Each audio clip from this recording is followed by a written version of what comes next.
In. I'm Kate Nakamura, a news associate with the Association of Foreign Press Correspondents. Joining us today is Mamen Sala, a U.S. correspondent from Spain with a diverse background of experience that includes television reporting, marketing and communications, and investigative reporting. Mamen has worked for outlets such as Telemadrid, Antena 3, TV, France 24. In her career, she has covered stories ranging from celebrity interviews, terrorist attacks, American elections. Mamen is currently based in New York, where she produces articles and reports for a number of international media outlets. Thank you, Mamen, for joining us today.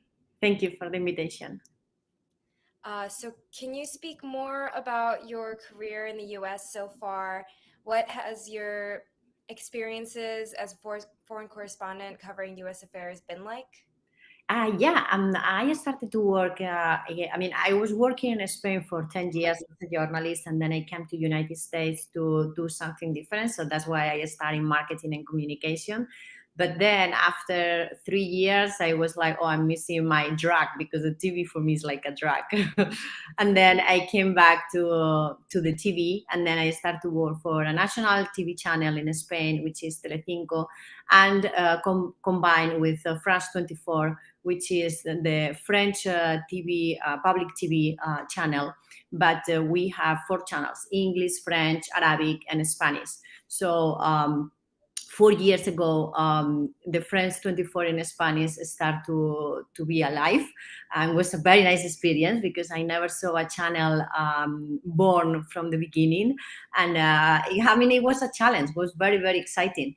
And since then, I have been doing this. I work as a freelance, and it's very interesting because I can do my schedule. So it has a good and a part. It has a good part and bad part. The good part is that you can make your schedule and you don't have any. You are not tied to anyone. But at the same time, you gotta do your numbers to make sure you can make it. No. Yeah. Did you always envision yourself working in the U.S.? No, not at all. That's very interesting because that was it's a gift from the life that I was never expecting, and I was not looking for it. I came here to United States 7 years ago because I wanted to improve my English. I didn't know to speak any English, and I wanted, I came here just for 3 months. So 3 months turned to 7 years. Yeah. How did you first become acquainted with the association, and how do you feel the association helps foreign journalists such as yourself? Well, I was recommended by a friend of mine that she's living here, and she told me, "Oh, you gotta be member of it because you feel you belong to something, which is very empowered and very helpful when you are. When you just came here." And second one, because anytime I have any question, any doubt, or I'm learning every day how to be a journalist in this country. So thanks God you are there, guys, always to solve problems, to solve questions. And for instance, I was very concerned about the vaccine, and you gave me all the information. It's very helpful. Are there other things that are not so clear about like journalism in the U.S. compared to Spain? What do you mean? Like, if it's more difficult to work here? Just like some differences, like things that you had to get used to. Well, yes. The channel I'm working for is a national TV channel in Spain. So when you are saying I come from Telecinco, everyone open the door. So in here, when you say that, it's like, okay, perfect. So you are who? So they know who is France 24, which is, oh, sorry, but that's my, they know who is France 24, which is the other channel I'm working with, and that helps me a little more. But, it's international channel, so they are not familiar with it, and we are not the first on the list when you request for an interview.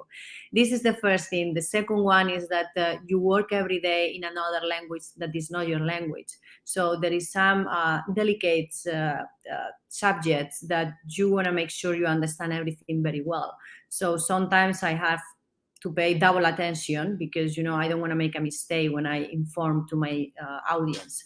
And it's also true that you have to start from the scratch. You need to get contacts. You need to know how the country works in order to know where you have to call to get information. I mean, it's a long path. Yeah, It's like if you, it's very interesting because it's like if you, even if I have been working for 10 years in Spain as a journalist and I thought I had everything under control, when I started to work here as a journalist, it was like a start from the scratch, so it was very interesting, the process. Are there any interesting stories that you're working on right now? Well, yes. Right now, we are preparing a report about the new law in Texas about the guns, the fact that they can carry on a gun without having the permit or without having the previous process. And I just came back from Texas to do a report from the border, all the kids and families that are trying to enter the United States. And it's very interesting because we have a very similar situation in Spain with Ceuta right now. So yeah, we are combining these two topics. How after the pandemic moment, everyone is starting to go to another place just to escape from the nightmare that they are living in their own countries. Do you find a lot of similarities between like the current like environment politics of Spain and the US? No, no, at all. It's a completely different thing. I think that, and I mean, I hope I don't get a lot of enemies in the Spanish country, but I think that our politics are still very kids. They need to mature. They need to grow up. I mean, fortunately, the politics here is more mature. You can see, like, yeah, it is. I mean, even if you think it's not, trust me, you don't know what we have in Spain. It's like a bunch of kids fighting with each other, and it's like, hi, you are there for working. Can Yeah. you start to make things? And I'm very disappointed. I mean, I read the news every day from my own country, and I feel disappointed and I feel shame, for them, because it's like, I cannot believe that we are paying so much money to you and you are doing these stupid movements in the middle of a pandemic and with the situation that we have. I mean, it's really shame. Yeah. Going back to yourself, though, how do you balance all of your interests from hospitality networking with Chef Training US to Oh yeah. marketing journalism? Yeah, that's very interesting because I mean it's a completely different field, right? It's nothing related to. But when I was doing marketing and communication, I was doing for restaurants. So the woman that is today my partner, she came to me with this idea to create a chef training US. It was not chef training US; it was just an idea back then. And she told me, there is a lack of really qualified people working in restaurants, and I'm pretty sure that we can rock it. And then we start to work on the idea. That was also 4 years ago. So 4 years ago, my life changed completely, as you can see. And then we created Chef Training US, which is a company that how I explain? We put in touch candidates, young people from the gastronomy field who wants to do a paid internship in United States. We put them in contact with restaurants and hotels all around United States. We work with candidates from Spain, Italy, France, India, Australia, Canada, all over the world, Japan.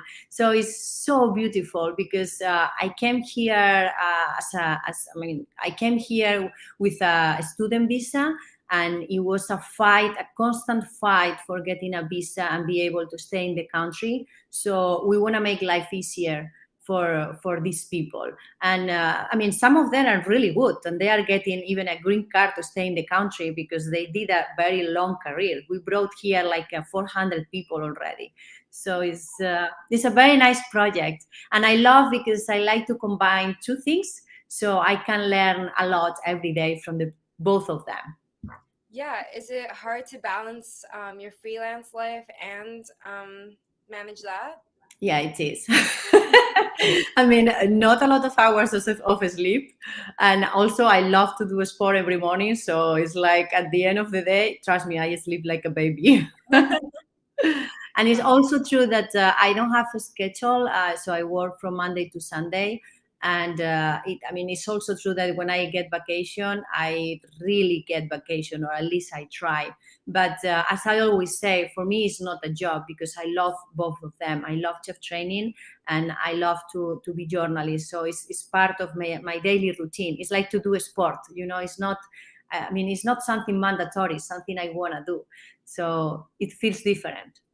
Yeah, I feel like you hear that a lot, especially with journalism, because it's, everyone will say you're not in it to get rich. Of course, yes. Well, that's true. Well, that's another reason because I like to have another plan B, because journalism, now that you say that, here in United States is better than in Spain. We have, unfortunately, in 2008, when the crisis arrived to Spain, prices went down and we never recovered from that. And now that we are having another crisis, it's going to be even worse. So, yeah, it's not that you are not going to be rich, it's that maybe you cannot even live just being a journalist.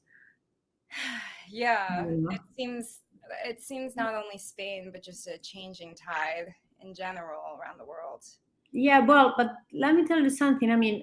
Me as a foreign, right now I'm producing my things. I'm filming, I'm editing, and I am delivering everything by myself.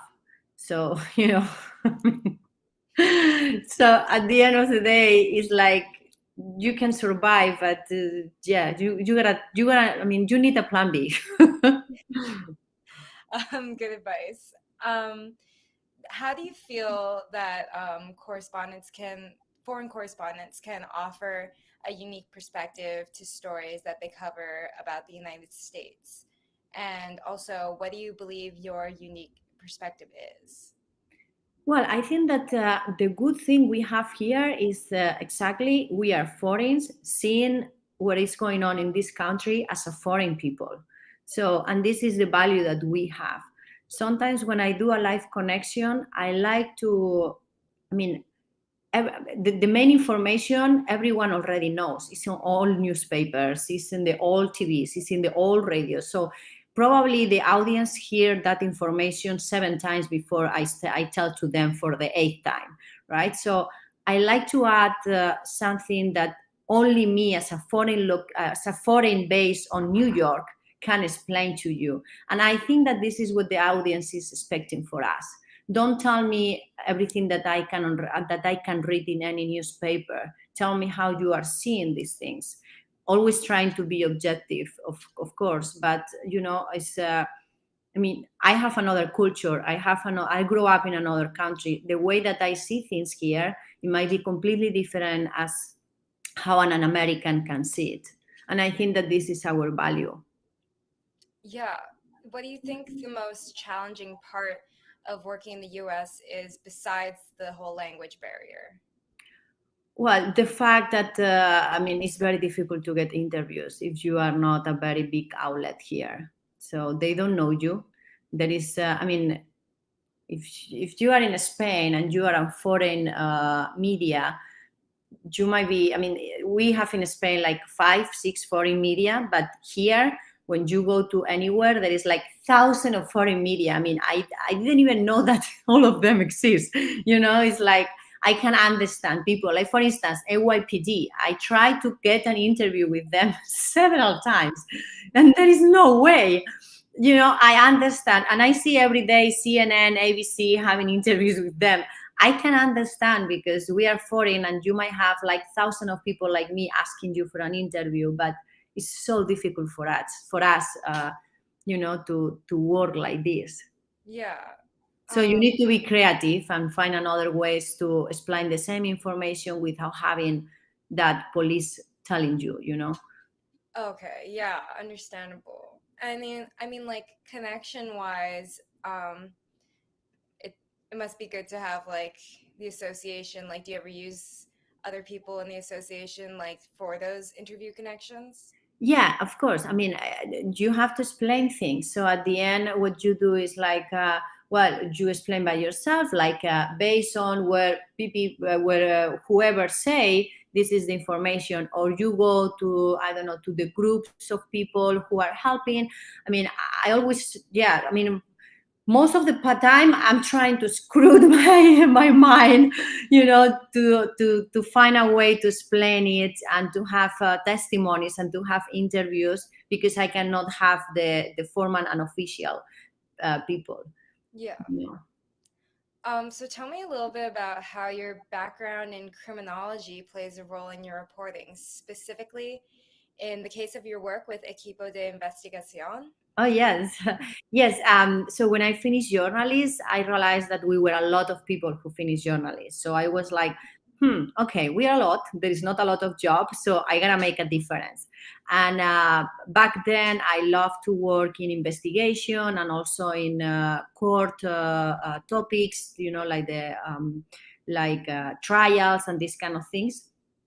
So sorry. So and then and then I decided to study criminology. Was the first promotion in Spain, and it was very useful because then I started to work in Equipo de Investigación, who was completely journalist of investigation, and I learned a lot.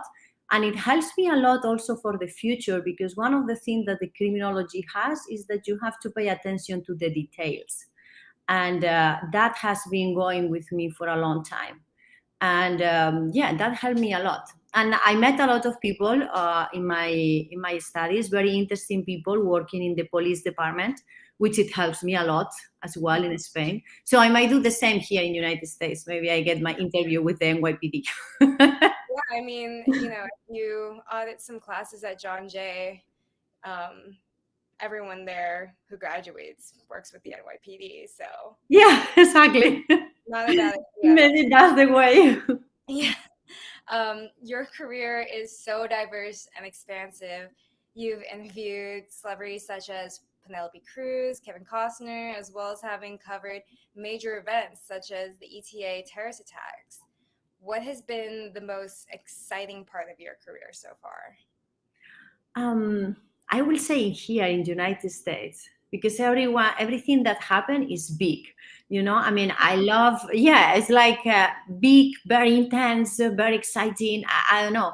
I mean, I love the interviews with Penelope Cruz and Kevin Costner, but at the end of the day, you know what is going to happen. You sit down, the person sit down, you have 4 minutes for doing the interview, and then done, and another thing. But I will say that the most exciting cover that I did was the hurricane 2 years ago, Florence, in Florida, I think. Yeah. So that was like 1 week covering everything that was happening in Florida, and it was. I mean, it was not exciting. It was like real journalism work, So we were there trying to explain what was happening. We didn't know what's going to happen, so we were playing by ear. At some point, we couldn't even get out of the hotel, so we had to be creative to explain what we were living with, what we had in that moment. And then, everything that happened there was very challenged, and I like that. I learned a lot in 1 week. It was so amazing. And we get like a very interesting work there, because we were able to explain where we were living over there. We met a lot of journalists from other channels, so I could learn a lot from them. It was very empowering, but very, very good experience. Currently you're working with France 24. Can you tell me a bit about what your audience reactions have been to your work in the past few years? Well, I don't really know what is the reaction of them, but and most of them are from Latin America. France 24 in Spanish is broadcasting for Latin America, and I mean, I'm pretty sure that they are very happy about the work that we did with the election. France 24 did a very great coverage of the election, of the U.S. election last year.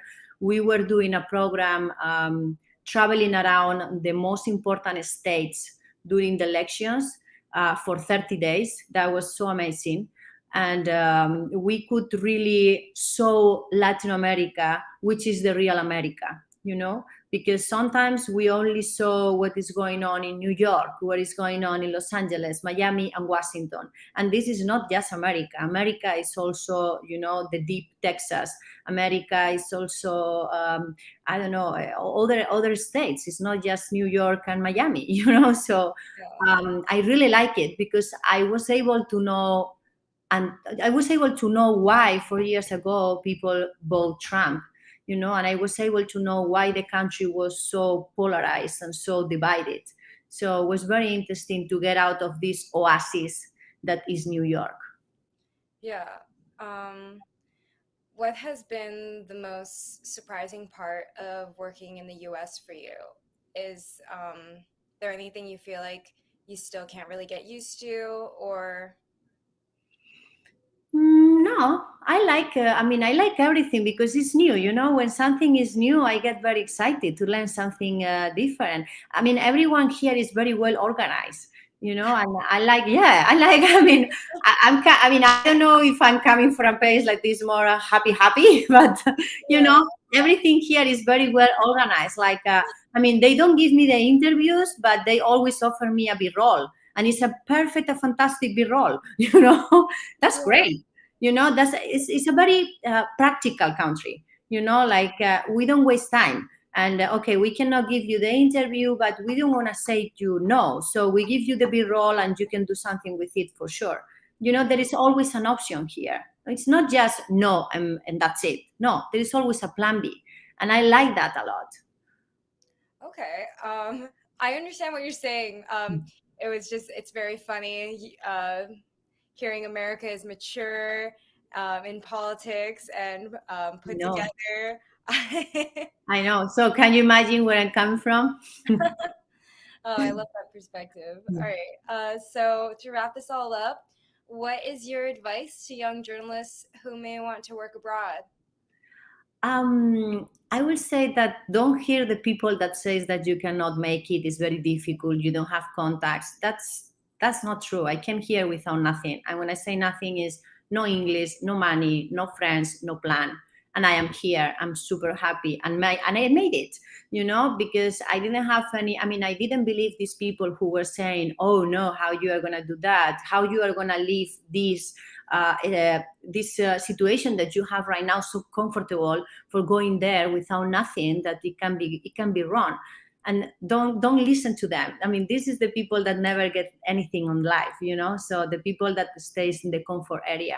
This is first one. Second one, learn English. It's so important. I wish I knew before English. How much, if you don't know English, you cannot access to the information. So you gotta do it. There is no way to don't do it. I can read articles that I was not able to read before, and I have access to information I didn't have before. So it's so important.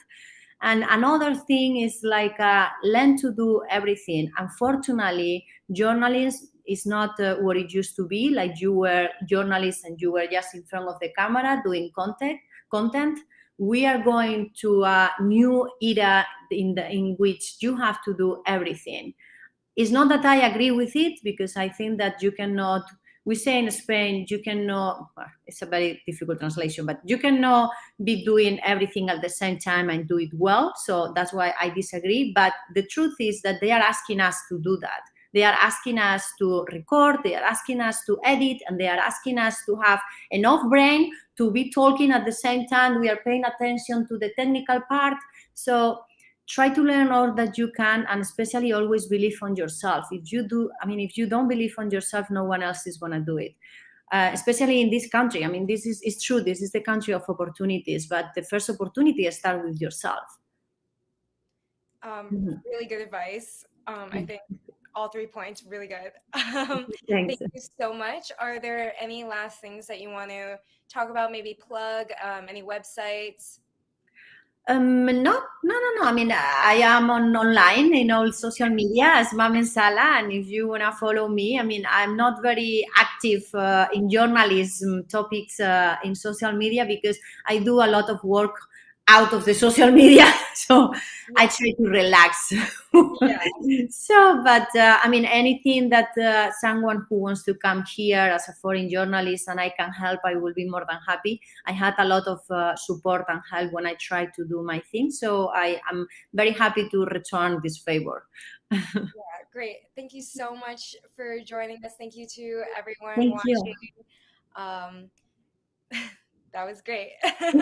Thank you so much for having me. Really appreciate it. Of course, it was an honor.